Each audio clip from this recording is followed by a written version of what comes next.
Hello everyone, I'm sure you are doing awesome. So in this video, we are going to cover everything end to end for OAuth with super deep dive so that you will never have any doubt on any industry standard auth in your whole engineering journey. So generally when we talk about OAuth, we are given this kind of image, but there is so much deeper stuff that goes behind the scene, and there are five major types of OAuth mechanism that comes in play. We will explore all of them, and during our conclusion we will understand even things like OpenID.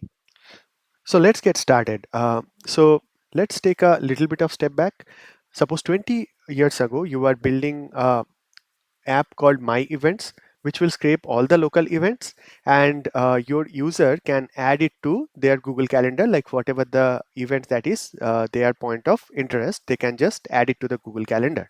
So what would happen over here is your application, that is My Events, it would definitely need some kind of a access to the third party, that is the Google Calendar. So how would you design this kind of things, like suppose 20 years ago? So the scenario for us is like this application My Events, it want to post on your behalf to the Google Calendar, right? So again, 20 years ago, I'm not talking about what is happening these days. 20 years ago, it used to be like this. The the application used to present a particular screen to you, and the screen used to ask for the username and password of the user. So like it is just the raw password that you use for your Google, you will pass that into the application, and your application, in this case My Events, it stores the Google password, and maybe even in the plain text it can store in your database. You don't know whether it is assaulted or encrypted or in any other way it is being sent, but it is ideally ideally like the actual password is being put into the My Events. And then every time you want to add a certain event to Google Calendar, like for example, from if I want to add anything, what it would do is that particular username and password that it has stored earlier. So the username and password, it used to it used to use this username and password and make a call to the Google Calendar. It will be used here, that particular username and password, and our application will be authenticated to post on the Google Calendar. So generally, how the raw request would look like, the raw request used to look something like this. Like if you just see here clearly that it is a HTTP 1.1 request that is going on, and in the authorization header, I'm passing it as a basic authorization. So where the email and the password, both of the things are going. So there are plenty of wrong and the plenty of problems in this. Okay, so let's talk about these things one by one, and why we are discussing this. This is the very basis, or this is why OAuth came into the picture as a standard. So let's discuss the problems in the approach. So over here, the first thing, of course, you gave your raw password. Okay, you gave your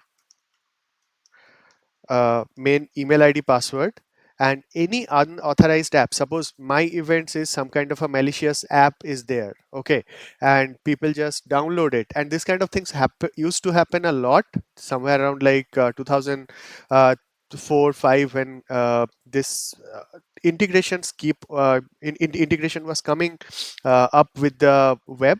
So the password is, you gave your raw password, the password is being again stored. Again, it is not only being compromised, also it is stored in third party, and you don't even know, and you don't know whom it may share, right? So this sort of very high security issues were there, and there is no way to even revoke it. For example, suppose your password has changed, and then how this application would know that your password got changed? It doesn't have any way, right? So you again have to go there and enter your password. So this was not a scalable and this was neither scalable nor a secure mechanism, this basic authentication which was there earlier. So what happened after this was, like, all the engineers of the big tech industry, like when I say big tech, like not only the fangman, but the people who were trying to make the internet better and a more secure path, they came together and they understood that this is a common problem. Like suppose some application wants to post a tweet on your behalf. Okay, post a tweet on your behalf, or things like share something on Facebook wall on your behalf. For all these cases, it becomes some kind of a common problem, like whether it is a login using Google or login using any other big tech authentication mechanism, it becomes a common problem. So how to solve this common problem? there there was born like that particular standards and the authority which is being known as OAuth 1.0. So although we will be mostly discussing, like when we say OAuth deep dive, we will be discussing OAuth 2.0, but because of this, to solve this problem, it was like born OAuth 1.0. Okay, so how OAuth 1.0 work on a very high level? So let's discuss in detail what used to happen in the OAuth 1.0. So here, to use OAuth 1.0, what we had to do at that point of time was this. For example, our application is My Events, right? So we had to register My Events with Google, and the moment we register it, what we used to get is we used to get a consumer key and a token. So the first step would be to register. Okay, and after the registration, we used to get a consumer key and a token. Interesting thing is that there is a no password that has been given here. So just a second. So as I was mentioning, there is no password involved. What used to happen is, like, the application used to have its own consumer key and secret. So remember guys, this consumer key and secret, it is particular to this My Event. So suppose there are 2000 application are being onboarded onto Google or registered, so all the application will have separate consumer key and secrets. Okay, so once this consumer key and the secrets are being put into the third party app, so this happens only during the development time. Okay, during dev, the application is going to store this data.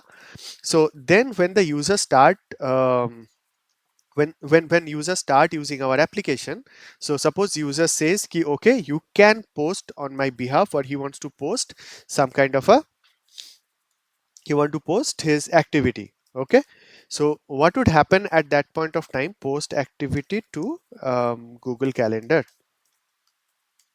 So what used to happen that point of time is, like, we used to contact Google Calendar from here, on behalf of the third party app, and it used to pass something called a OAuth verifier. So every user would have a separate OAuth verifier. So this combination of this consumer key plus secret plus this OAuth verifier, Google Auth server used to generate a final access token. Okay, so after that it used to give back a access token here, and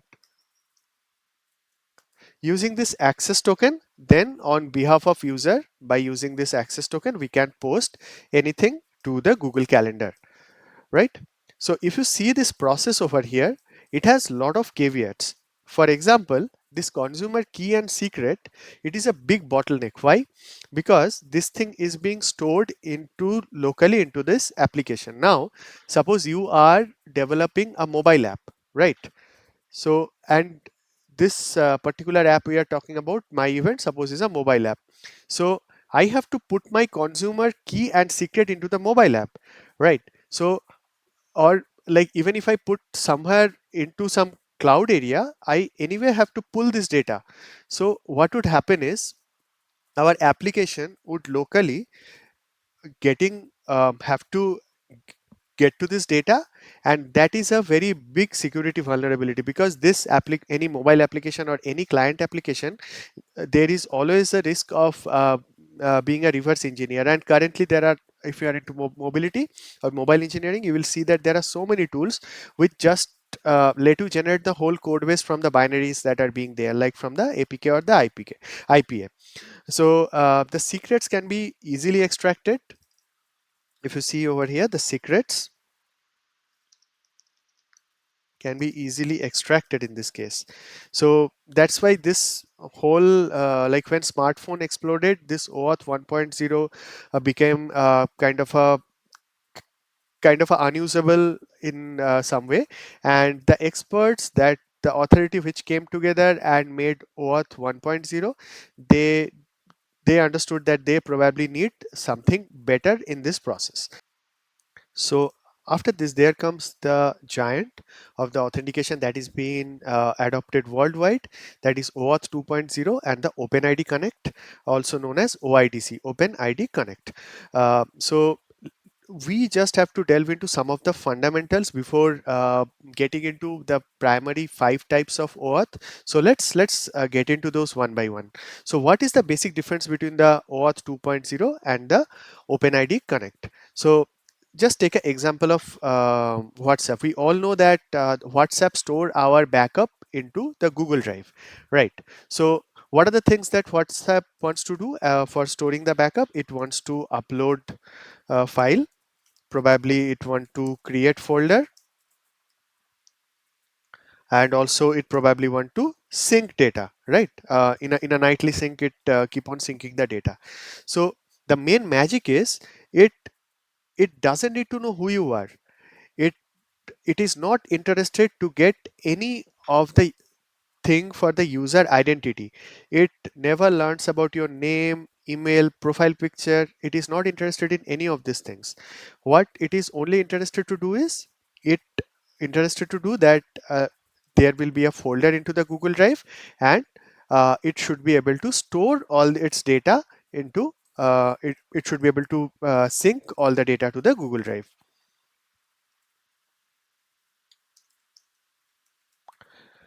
Now uh, take a different case. Take a case for a Netflix. Suppose Netflix give you an option of like a sign in with or sign up with Google.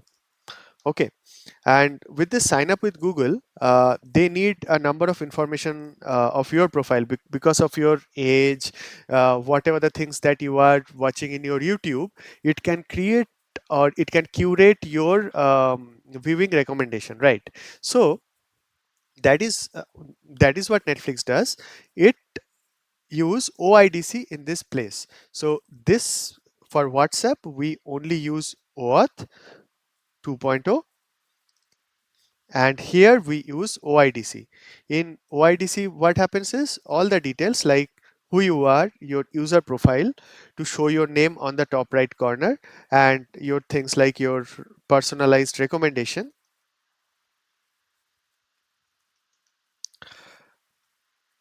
all these things for all these things it use OIDC. And the fun part is, it cannot use OIDC alone. So at first it have to use OAuth 2.0, and after using OAuth 2.0, on basis of that, it uses the OIDC. So the flow is something like that. Like if I see OAuth, it is basically the primary auth, and the OpenID Connect that we are talking about here, it is the optional scopes or accesses. Okay, so the use case is the OpenID Connect for as you have understood, like for uh, any place where the third party app needs to understand that what exactly is the user profile, user demographics, for all those details. OpenID Connect is a very good is a very good framework. And alongside this, like alongside Auth, the user profile name. It also give things like, for example, YouTube dot read only access. With YouTube dot read only access, they also get my YouTube viewing history sort of a thing. Okay.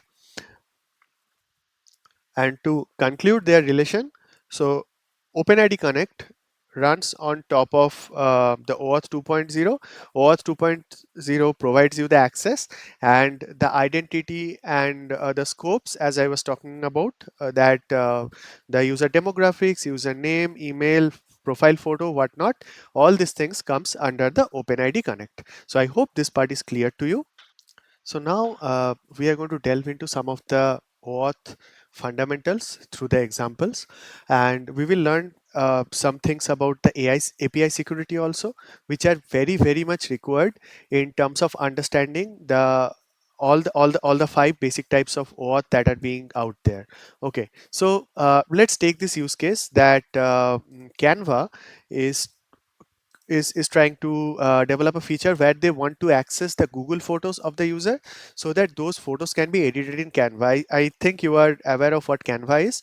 Canva is nothing but like a fierce Photoshop competitor, which is using which you can very easily edit out your photos and create your many pre-formatted images and stuff in your web only. You do not need any client for that.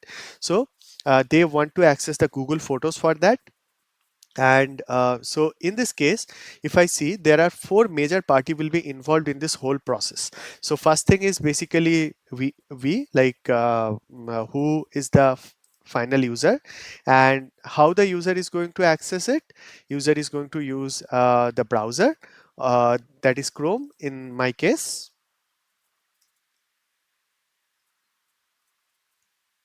And then there is the Canva itself, like this is the server of the Canva. When I say OAuth client, this is the server of the Canva, but this is the actual OAuth client. And here is the Google Auth server. So this is the Google Auth server, and they will probably be connecting with the Google Photos. After passing through the Auth server, you can go to the Google Photos, right? So from the user perspective, suppose there is a feature called like import from Google Drive, something like that. I click. So the moment I click this import from G Drive, it would trigger that particular OAuth flow. What it would do is in this OAuth flow, this is a very important part, guys. In the OAuth flow, it will redirect to a certain URL with a certain client ID. So it kind of looks like this, the authorization URL, and I also included the resource server for our better visibility. So what happens is like the moment this auth is being triggered, this auth URL, and I'd request you to concentrate on the part that which are being passed into the query string over here. In the query string, you can see Canva is being passed as a client ID, and there is a certain scope which is drive.read that is being passed to the auth server. And now the auth server try to determine whether this guy is already been previously authorized with this application or not. So what happens is it finds that okay, this user is no longer or not been earlier authorized, so it places the login screen to the user. So user now goes to the login screen and then they place their credentials. So what happens is this credentials then goes to the Google and Google authenticates it. After authentication, then again the user is being cut from the actual scene, but what happens is it returns something called a auth code.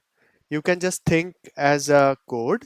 It returns that particular auth code. It can be some six letter code or 8 letter code sort of a thing, or it can be a base64 encoded bigger string as well. So using that auth code, what happens is Canva said that dude, I have this auth code for this particular user. Can you please give me an access token to work on the behalf of this user with this given access? So now what they do is they return something called a access token. Okay, so in this access token, it has all the identity of the user, all the details, So using this access token at this point of time, the OAuth client or Canva, what they can do is they can now go to Google Photos or the Google Drive, and they could read all the photos, they could list all the files, and they could even the return those files as a, like for example, as you can see, like they have a read request. So read request means like here basically like they can do the get slash files and download files. This sort of things can happen over here. So just to give you a small recap, so the user was only user was only being asked to enter their credential over here, and next time where user is again come into play when user sees that in the browser that all of his files are being downloaded or whatever the files that he wants to list. So suppose after getting the files in our browser we are listing, and from there user is able to show, or they can download, they can do this kind of things on the behalf of user. Canva can do this sort of things. It is important to understand the role of who did what here. So we'll just again go through this whole thing that we just discussed. Of course there are way more further deep dive we will do, but just for the time being, like you see the user just type the password, like you here type the password only at accounts.google.com in the Google's domain, so it is super secure, right? So Canva never saw your password, it only got access token. So you see this credential, it is being directly being sent to the Google Auth server, although like in the line it is appearing, but Canva never seen what password that you are putting into. Okay, and also we have set up a very limited scope here, only which is required, that is drive.read. So Canva cannot really delete or modify any sort of files, it can only list your files. Okay, and one more important thing, this access token that we see, it has a lifetime, it has a lifetime or expiry. So what generally happens is after 1 hour time, or like after 24-hour time, it based on the configuration, generally this access token expires, and then again we have to get another token by using refresh token. We will come into the refresh token flow in some time. But anyway, the point that I'm trying to make is this access token, even if somebody gets, they will not be able to do anything. And another important aspect is this part number 5. Suppose in your Google account, suppose you want to review like what are the application that you have given access to, use your basic informations or this kind of drive read sort of a thing, you can revoke it anytime. You can just go to the Google account security and the third party apps. By going there, you can always just revoke that particular access. For our case it is Canva. You can revoke those access and it will be gone from your Google access list. So now that we understood the basic flow of OAuth, let's dive deeper into what are the different kinds of third parties that OAuth has to support.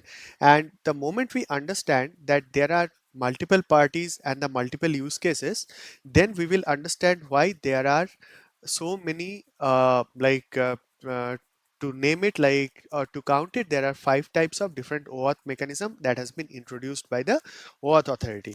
So let's start with what are the different type of clients or the third parties that OAuth has to support. So ideally there are two type of clients. One is the confidential client and another one is the public client.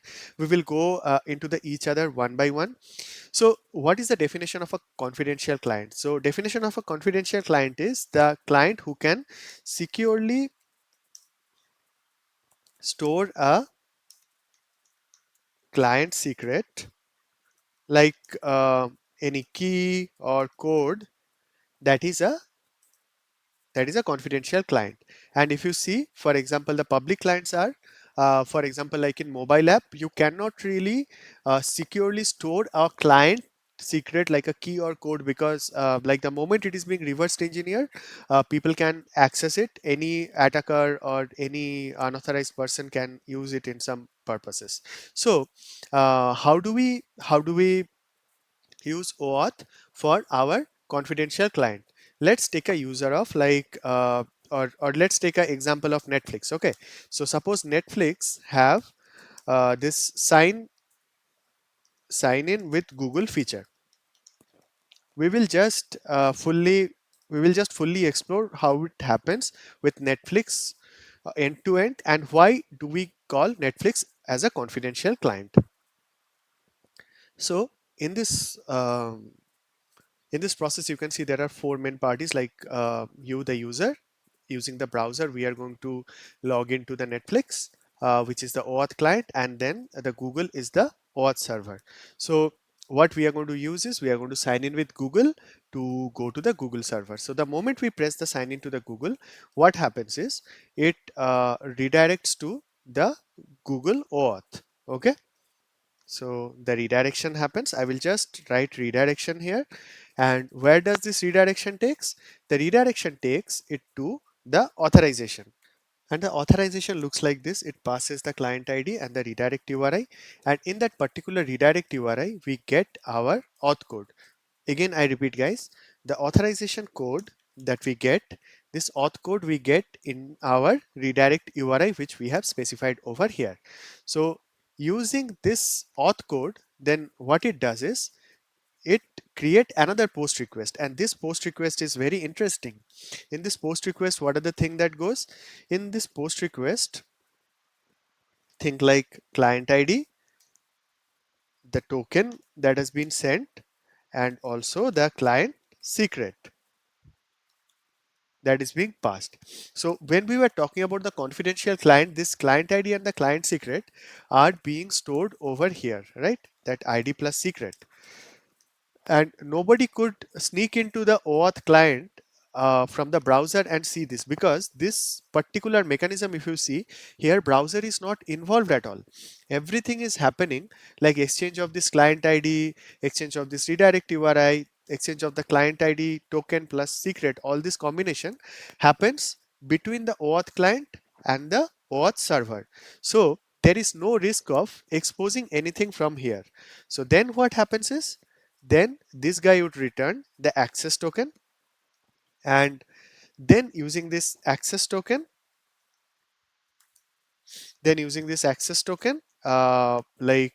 is being again returned to the browser instance, maybe in cookies or in some other way. And using this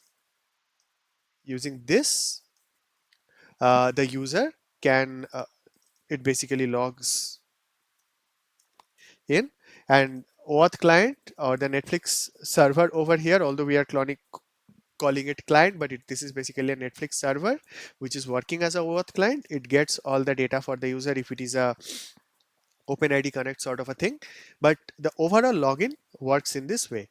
So just to summarize, confidential client, it runs on the server you control. For example, here in our case, the Netflix server we are controlling, right, as a developer or as an infrastructure, and we can securely store our client secret or any API key here, and user or the browser, it never sees those code or the secrets. So sometimes we call it a first party web app or a confidential client as well.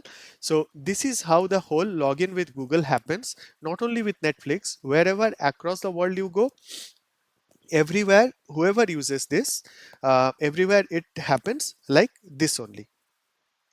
So if I have to just say in a line like who uses it, this is like any server side web app, okay, or any like even the backend microservices. Backend microservices, they use this mechanism, so that like when they talk among each other, suppose in between they might have to reach out to Google, it is completely safe. They can use their own ID and the secret. But just think of a mobile app. Suppose when I say mobile app, just think of a mobile app like Spotify mobile app. Okay. So suppose using Spotify mobile app, you are designing to get the access token, and you are trying to put the same thing as a, like a login or sign in with Google. So should you reach out to the auth server directly from your mobile app? The answer is simply no, because the mobile app can be again reverse engineered, right? Like the executable or the binaries of the mobile application can be reverse engineered, and people can get hold of your client ID and client secret combination, and they can use into their own application. So of course there are other ways to like in OAuth standard there are ways to overcome this. We will gradually come into this, but probably you understand this thing, that whenever we are dealing with this confidential client, uh, there is a different flow involved, and whenever we are dealing with this kind of things like a public client, there is a different sort of mechanism is involved.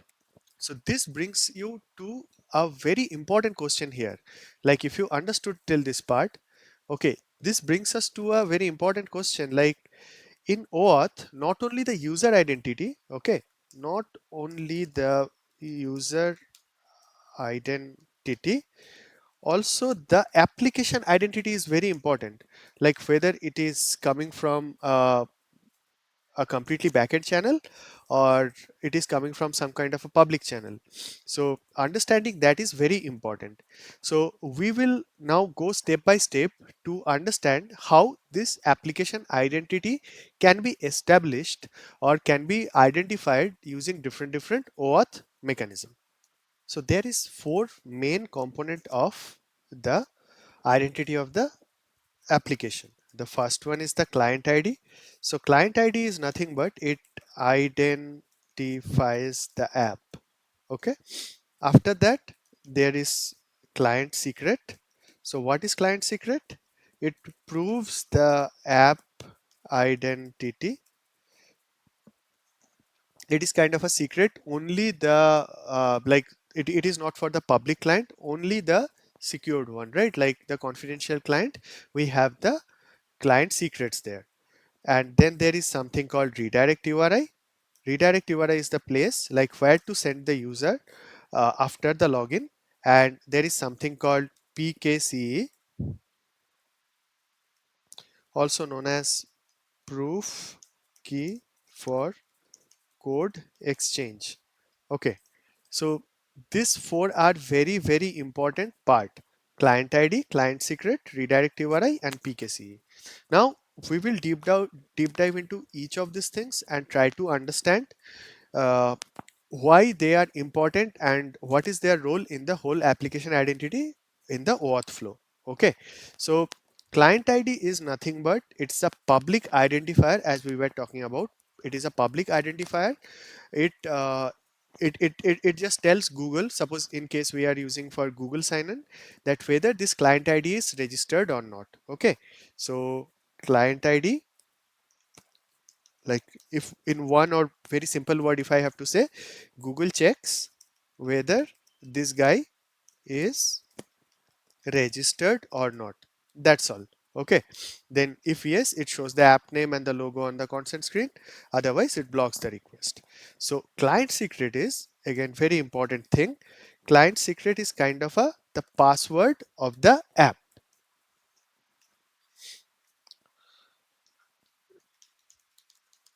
So without this, the Google can't really verify whether the token request came from the real Spotify. So only uh, the idea is only a confidential server component can hold it. So whoever holds the client secret, Google always assumes that okay, if the client ID and client secret is there, it is like the username and the password. That means this guy is a legitimate person, and I can give this guy the token back.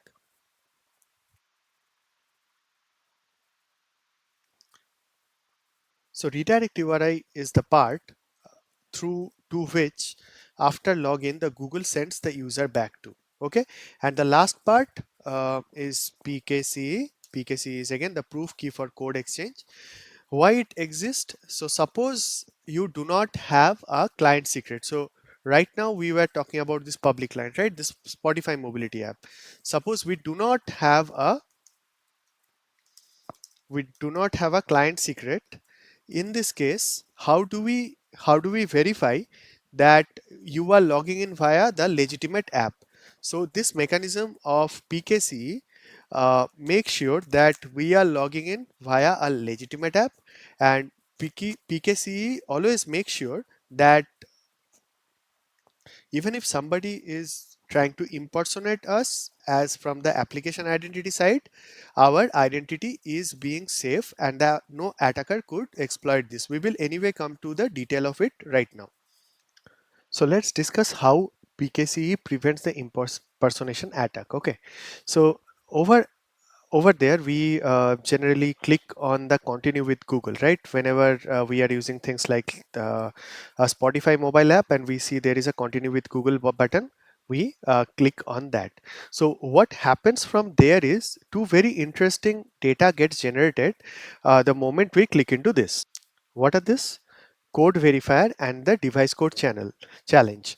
Code verifier is nothing but a certain random string, and device code challenge is nothing but like a SHE-256 codified or encrypted one, the base64 URL version of this same random string, you can say. So these two things are generated, and then similar to the authorized URL that we had earlier, it goes to the auth server by that authorized URL. The authorized URL looks somehow like this. Redirect to authorize the client ID, and there will be a redirect URI. The scope, like it wants to read the profile and the email. The response type, if you see, this is the important part. Now it is a code and the code challenge that is being passed from here. Now how this code challenge are being used, that is our main point of interest. So after this thing, there will be a simple login via Google or a login form that will be shown to the user. And just be sure it doesn't happen, it nothing is happening on the Spotify mobile end. It is happening on this area only. So the moment user put all their passwords and everything and click allow, at that point of time, so once this auth gets completed,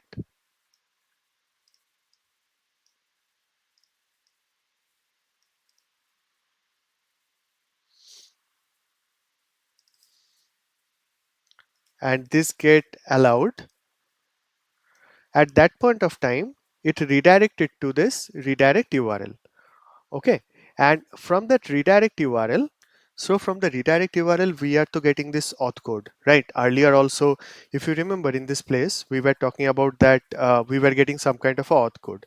So similarly we are getting our auth code over here, and after getting the auth code, just note this particular post request that goes, this post request send across that auth code alongside the client ID and the redirect URI. Alongside it, whatever the code verifier it had earlier, like you see this code verifier or the random string, it passes that code verifier as well. And whereas, just one very important point I should mention, the code challenge is actually stored here, if you see.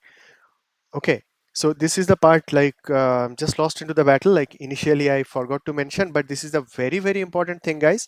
The code challenge is stored here, and then when this post request goes here, what happens is the user code verifier has to prove, like the user code verifier that we are sending across, it has to prove it started the flow. Like no one else started the flow, I am the only one who started this flow. And what this guy does is, at that point of time, after receiving this, a validation happens, and in this validation the client ID checks whether the redirect URI matches the whether the redirect URI matches, whether the client ID is registered, and whether the code challenge is correct or not.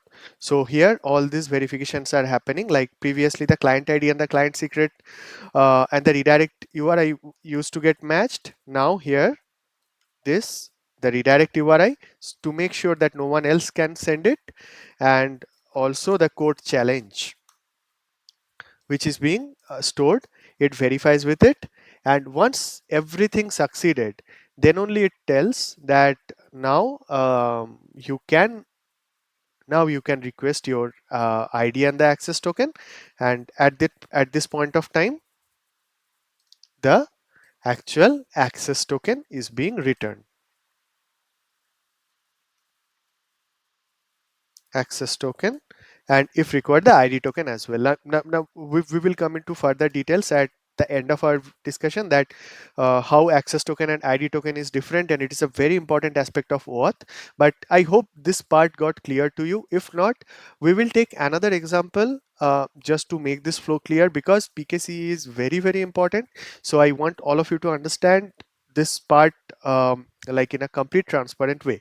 We will take another example of this. Okay, but anyway, just let's take a small recap. What is happening is that before the redirection, this code verifier is being generated by the application, and this is a secret only known to the app instance. Nobody knows.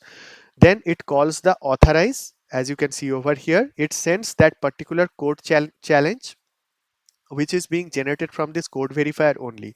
So if I have to be more specific, it is basically a SHA. It is a SHA 256 of the code verifier. Okay,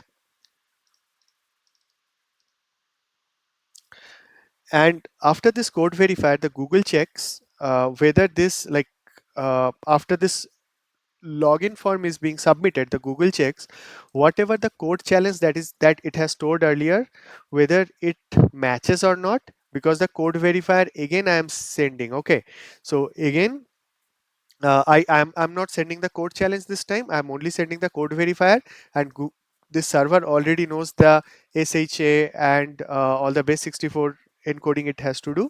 So using that, it converts it into the code challenge, and it checks whether the code challenge matches or not, and then it returns the token. Only the app that started the flow in this process can finish it, because like nobody could impersonate my code challenge. How somebody could get the same device code challenge that I have sent on my first request, right?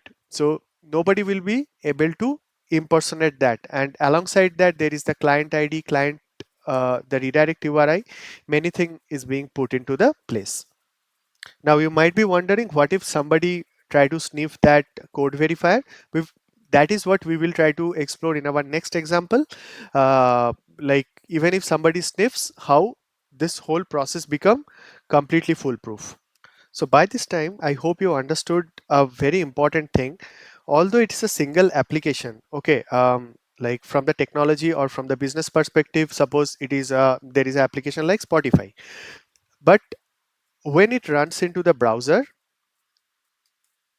or when it runs into in the mobile app, and also when it runs into a device like Apple TV, okay, everywhere it uses different kind of mechanism, because when it uses browser, suppose in between, if I have a server, I can very easily use the client ID, client secret, but that I cannot use for the mobile app. I have to use PKCE for that. And when it comes to the devices, or suppose, yeah, suppose you are running it on your Apple TV or Android TV. Now how do you enter all this information, right? There is no way you could enter this, because this application doesn't provide you any keyboard or a browser. So why authenticating as Apple TV or an Android TV app is a big challenge. So let's understand this thing. This, like when you are putting something into your Apple TV app, there is no keyboard, right? There is no keyboard, whereas there is only a remote. So how do you like enter your password using that remote? That's a very big problem, right? So there is a completely a different flow that is being called as a device flow, which we will explore in some time. This device flow that is being taken into account. So you understand this thing, right? Like the browser, be it mobile app or be it a device like a Apple TV, there are different there are different mechanism are required. So that's why OAuth has that big of a documentation and this many number of branching out to different authorization flow.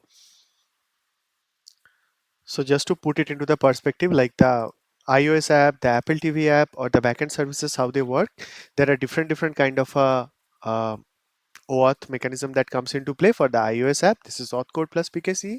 For the Apple TV, there is device flow. For the backend services, there is client credential. All of them goes to the accounts.google.com, and Google supports all of this kind of OAuth mechanism as a OAuth server, and it issues the token to access the Google Drive API.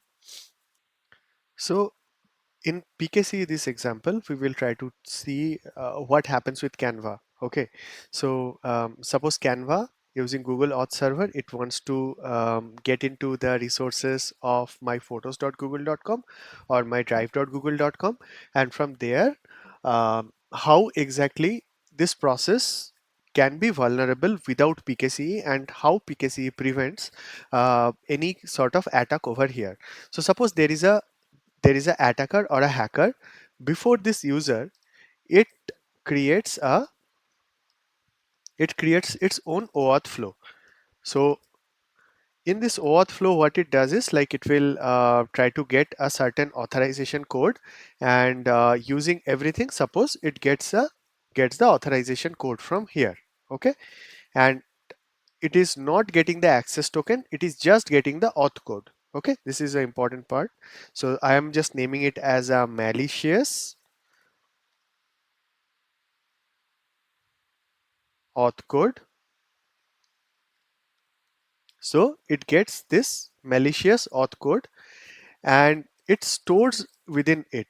Okay, so within the whole OAuth flow, I'm not going into this full OAuth flow. I just hope that you, but by this time, you understand that what are the things that are happening over there. It is pretty much same like the authorization, and then the auth code will be uh, coming into the application using the redirect URI. Okay, so now the phase 2 starts. In the phase 2, this is a important break over here. This is a phase 2. Okay, phase 2, like where these things became vulnerable. So what happens over here in the phase 2?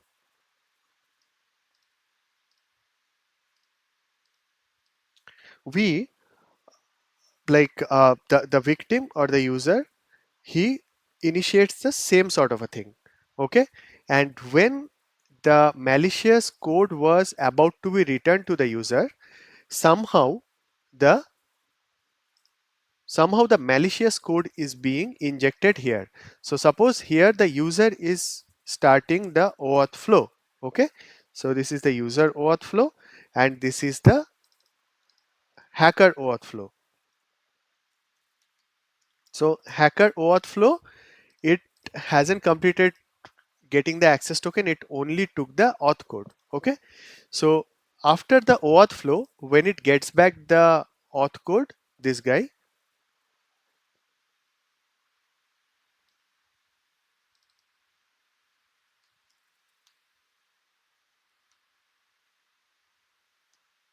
so auth code ideally comes to, like, till this Canva application, right? So mistakenly I extended it. So when the auth code is sitting here, using XSS or like the cross-site scripting or MITM, like man in the middle attack, what it does is it somehow inject this particular malicious auth code here.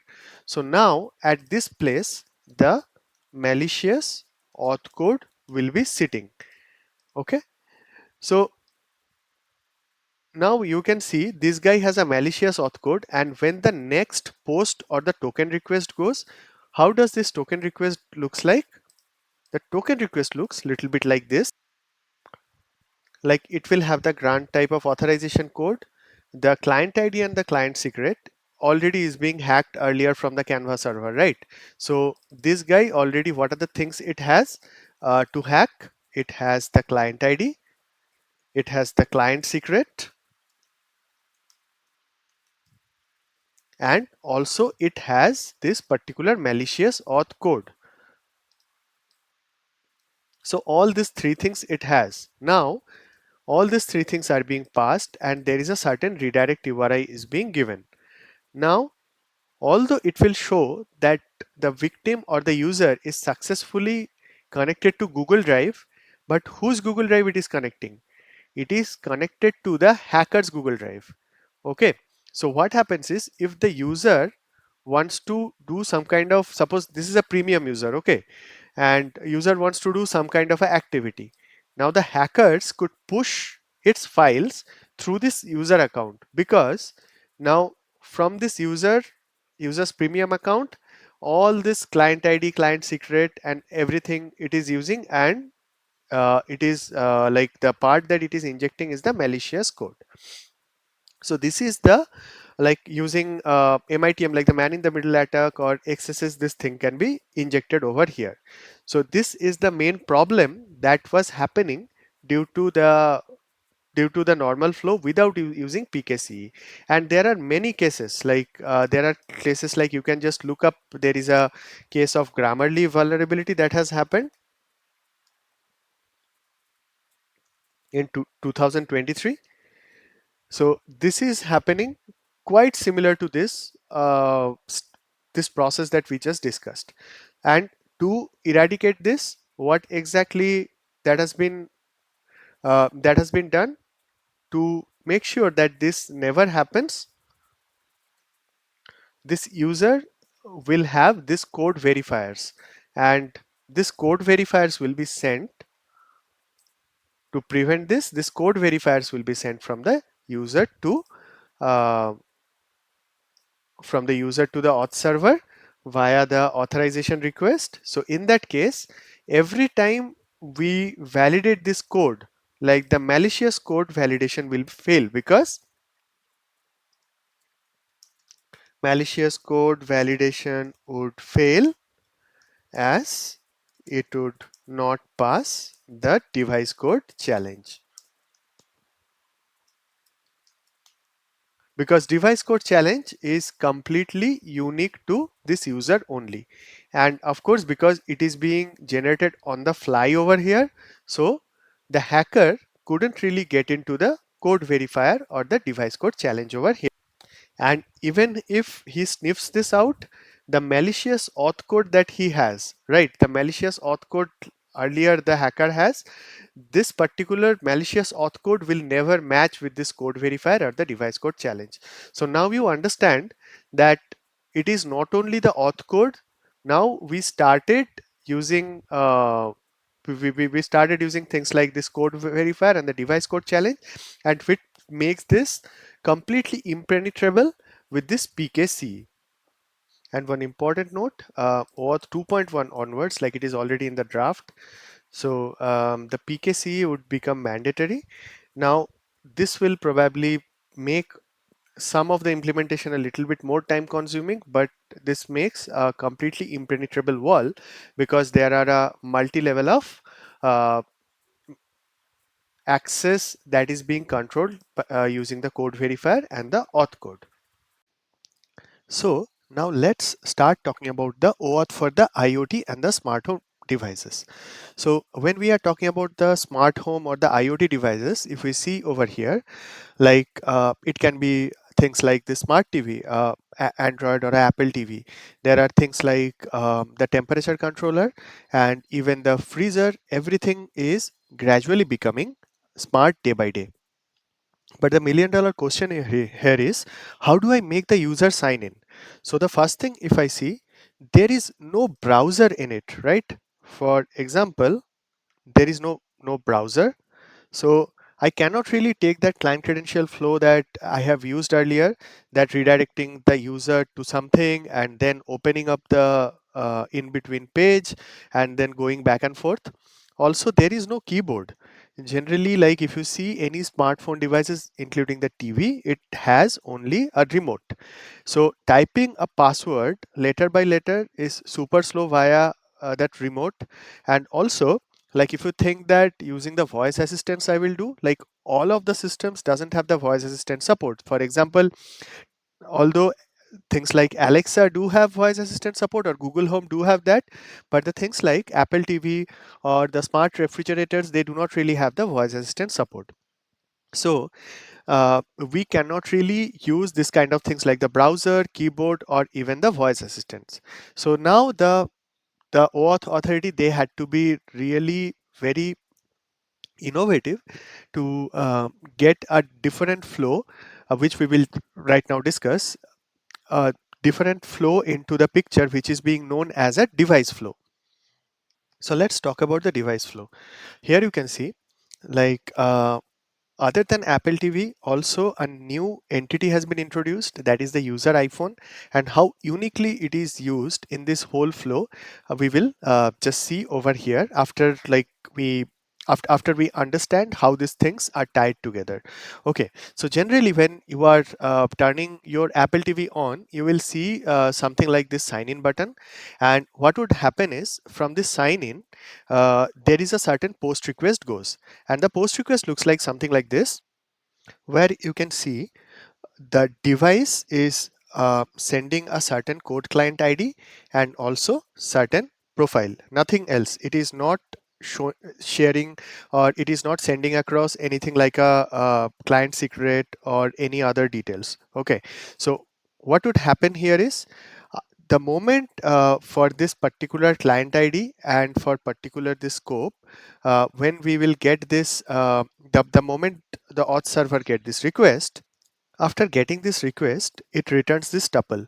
So let's take a look into this tuple. There can be multiple other key value pairs, which I am referring as a tuple. So at first, it returns a device code. So device code is kind of a token which will be used for polling. Okay, so I'm just writing it as a note. Device code, this is a token for polling. So how we are going to use polling, we will just come in a second. So using this polling, which will be probably valid for next 30 minutes, we are also going to have a user code, which is a short and easy to type code. So you got this part probably, that there is a device code and then there is a user code. This user code is like a 6-letter easy to type code, which anybody can type from using remote as well. And of course there will be a verification URI. You probably understand, like this is where the verification will happen, and then it will show that in how long it will expire. So this device code token for polling, this is basically valid for next 30 minute. Okay, and how frequently I'm going to poll, in the interval of every 5 seconds. So now we got the idea that what is the response it got. So after that, Apple TV will show us a instructions. What kind of instruction it shows? The instruction generally goes like this. The instructions, one second, yeah. The instruction generally goes like this, like YouTube on your Apple TV wants to access your profile. Something like YT in your Apple TV wants to access your subscriptions or your profiles. Okay, and then it will give you a certain like a login message, which will be available in your phone. So here like the instruction are actually more clear. I'm probably I haven't copied all of those things, but something like this, it will show that if you open your google.com/device from your profile in your iPhone or whatever the phone you have, and from there it will give you that you enter code, this ABCDEF12, something like that. Okay, so whatever the code that came over here. So then what we will do is, after this step, we will go to our phone and we will log in. So let's see what happens there. So after getting this response, now it will be put into the user. So when I say user, it is basically the user phone user will be using. So in the user phone, it will display something like go to some g.com/device and enter um, whatever the messages that we had. Okay, so after that, what user will do is, in this point of time, a very important part of this flow, that is user's own phone, that will come to play. So user is going to open this google.com/device, and they will enter whatever the code they have got, right? So after this place, what will happen is this phone, this is a very important step to understand, guys, not this Apple TV, but this phone works as a proxy that I am going to log you in to this device. Okay, I'm going to help you to log you into this device. So it do all the redirect, login, whatever the things that we had, redirect plus login, everything is being done by the in the user's phone. And also after this, like Google generally sends back this approval as well. Okay, the approval request, and once we approve, so under the same only we can use. So once we approve this, one, then in every 5 seconds in this period of time, what will happen is, like when the like when as a user I keep on doing all these things, in every 5 seconds from the Apple TV a polling is happening. So if I have to write a alternate path here, so when this thing is going on at the same time, although like I am writing it below this, but this happens in the same time frame. Suppose this thing started at the t1 and going on around t20. Okay, t the timestamp of 20. This whole process start in T1 itself.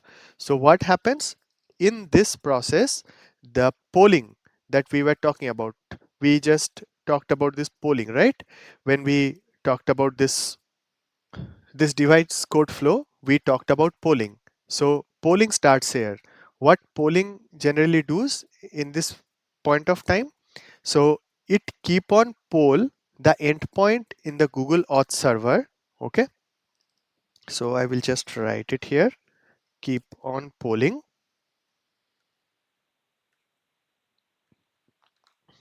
Auth server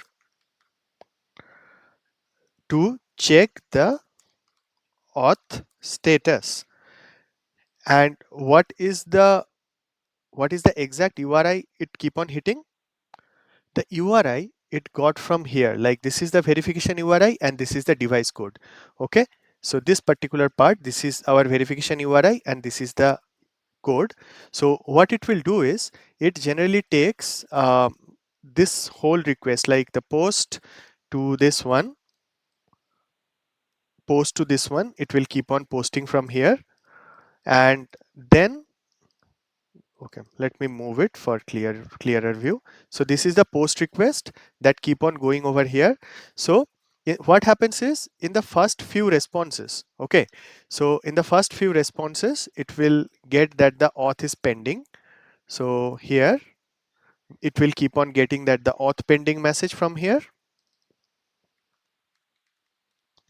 And when user actually approves, so after this approval request of user, it asks for, like after this entering all the code from the device code from the user perspective, the final approval request when it is being done, after that the auth success message comes. Okay, so after that it will get the auth success, and during that auth success it will get all the details that we needed.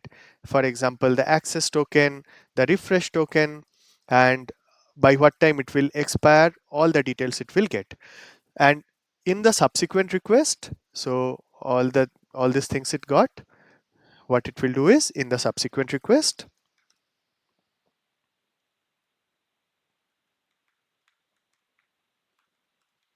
it will use this token and refresh token. Refresh token again we haven't covered, but we will cover very shortly. So I hope you understood this flow, but just we will just do a quick revision, because in case you are any kind of device development, like it can be any medical device or any kind of smart home device, this is the flow that is the industry standard in OAuth. So at first what happens is the device, there will be a sign in or a sign up button from where you are going to request a device code from the Google Auth server, and from there it will pass all your information, like which is the exact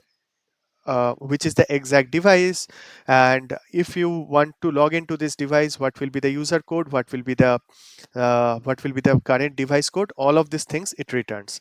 So after that, it the control comes to the user's hand.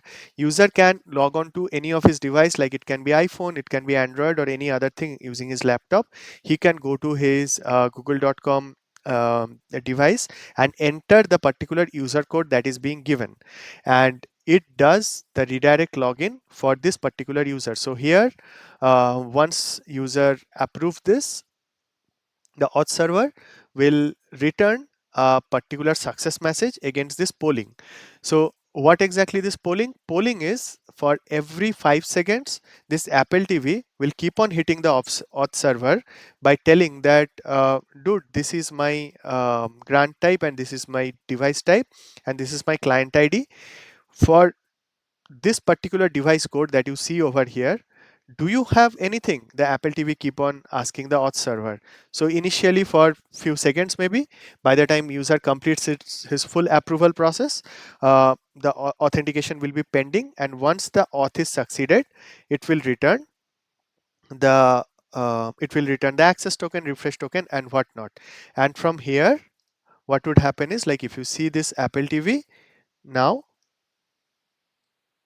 yeah, now that it has logged in, so now using all this access token it can now access YouTube API. So you see, using this access token of whatever the AT123 came, it can access the YouTube API. So I hope you understand this process, that because this devices doesn't have anything particular to go into the browser, so we take help from a surrogate device. Okay, from a surrogate device like this user's iPhone, or it can be a laptop or any other thing, using which we execute this login flow. And what is the key info here? Look here, the user doesn't even have, doesn't even, in the Apple TV, doesn't even have entered his own email ID, password, or anything. It has only a certain user code. So anybody who logs in using this user code, they under their account, this particular Apple TV subscription will be then registered. So I hope you understand this whole process of device flow. So one important security aspect that I just want to point out to you, even if somebody steals the user code here, you just see the attacker. Suppose somebody sniffs out this user code, even if they try to log in, but they will be logging into their own account. So you see this part, like the where the google.com device and this entry is happening. So even if somebody sniffs out, they will just log in into their own account. It is not at all any security risk. And the the main part that I again want to highlight is, in the Apple TV, I am not entering any details of my own account, or my user ID, my password, or my Gmail account. Nothing I am putting over here.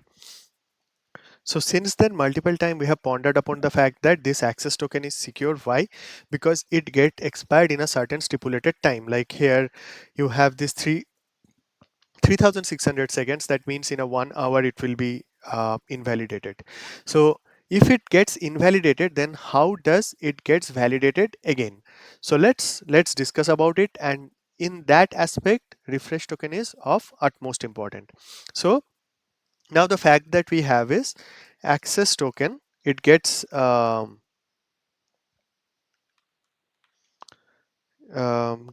expired in somewhere like 1 hour. Okay, but definitely you do not want the user to log into every hour. So here comes the refresh token to rescue. So if I just take you out through this timeline, suppose at 9 a.m. the user login and access token and the refresh token both is being issued to the user. So here you see the access token and the refresh token both, right? So now it is being valid for like 1 hour. So the application has its own mechanism to determine that whether the app refresh token is like the access token is about to expire or not. So in that case, we have this we have this mechanism of refreshing or getting a new access token. So what happens over here is, like at 9:55 a.m. the app uses the refresh token to get the new access token, and then again this whole flow will start. Like this is like a completely recursive flow, that it will again get the access token, and this access token and the refresh token will be used. So in this process I should have written that it gets both access token and a new refresh token. Okay, so this will be keep on used over here. So now let's see the refresh token in action. So suppose we are using Facebook mobile app in our mobile phone, and in the day one we have already logged into the application, like we have gone to sign into the Google, and we have got the auth code and the access token, and we keep on using the phone. And now we kept our phone idle, and probably after 24 hours again I picked up my phone. So is this point of time, like in the day two, what happens is, here if we see the token is being expired, right? So the token that is being expired, so from this stage we will need a reauthorization for sure. So how will that reauthorization work? So let's take a step back and just see. In the day two now I am sitting on, and I see that the token is being expired. Like I make a call and I get a message that there is a token expiry response that I get. Like from here, suppose I get a token expiry response. And after getting this response, then again I create a specific post request which is of grant type refresh token. Instead of, like earlier, if you see all those messages, like we had a different grant type there, right? Like if I take you there, we had a different grant type at the initial levels, like authorization code. But in our case, instead of this authorization code, we are going to have something like a refresh token grant type. So what this guy is going to make the the request that we are going to make from the application is going to be of refresh token grant type. Okay, so now after token expiry we will send this one, and here we will get a new access token, or we might or might not get a new refresh token also. So here we get a new access token and possibly a new refresh token as well. But sometimes, like the auth servers are designed in a way that the refresh token remains same, only we get the new access token. And in this way we will see that we are being still logged into the user will be still logged in the app. So you see how easy this mechanism is, that just by having a different token which will be used for the token expiry, which is being known as a refresh token, we can just keep on getting the new access token every single time. So at this point of time, if you have covered till this point, like we have covered all the necessary, all the details concepts of OAuth 2 with a very minute details. Okay, so now let's talk about OIDC and how exactly the recommendations engine or the user profile detection, everything happens using OIDC or OpenID Connect per se. Okay, so OIDC, when we talk about it, it is nothing but it is just OAuth 2.0 plus we can say it is the identity of the user. Okay, so it is not at all a different protocol. So whenever we are talking about OIDC, we just have to understand that while sending the scope, like if you have seen in the earlier cases, like we have been sending our scope like here profile. So this sort of profile information, this comes via OIDC. Okay, so it is just an extra scope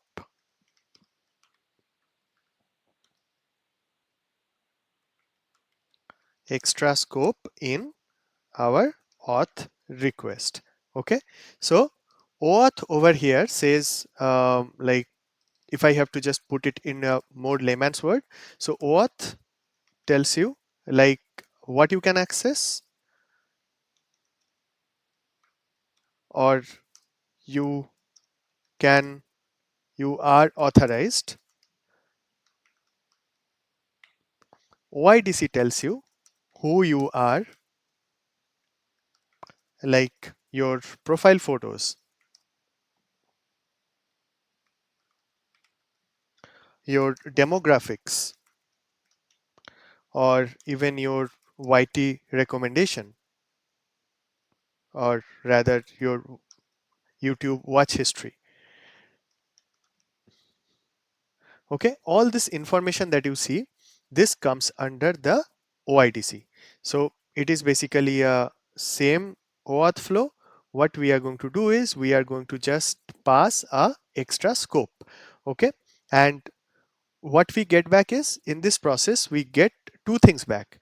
So earlier we used to only get access token. So for OIDC flow, I will also write this. This is just extension, so I'm not drawing anything. So in OIDC flow, alongside access token, we get ID token. So ID token holds all the information that who exactly the user is, and both of them are in JWT format, and no extra API call needed. Your identity inside this particular ID token JWT. So it is perfect for the cases like sign in with Google, you skip the password and you get user info instantly. And again, PKCE by default is being implemented with this kind of setup. So suppose in Spotify, okay, in Spotify you are you are signing in with Google, and you will see that automatically your name and everything is coming there right after signing on. So what happens is, like, the access token give you the access, and the ID token tells Spotify that who you are. So Spotify can show all your details over there. So just if I have to tell you how the request body looks like, it is somewhere like this. So suppose I do this get request over here. I will just zoom in for you. This get request over here, that through which I have a separate scope of OpenID profile and email. So these are the information that I am going to need, and the rest of the things will go as it is. And instead of one token, we are going to have two tokens. The first one is the access token. It is for accessing the Google APIs, and the next one is the JWT token. Good.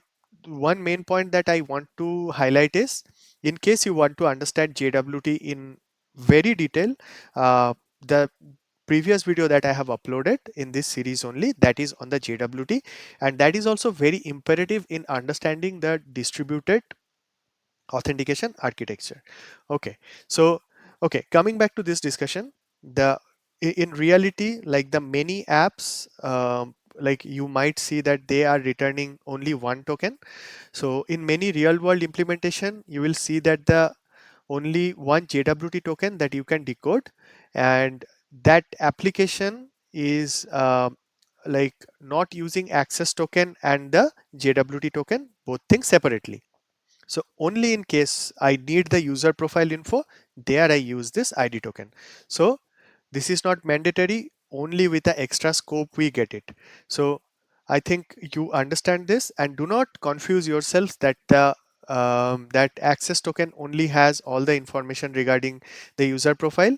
It only has whether the user is authenticated or not, and at max what are the claims it might have. Okay, but the identity of the user is always associated with this ID token.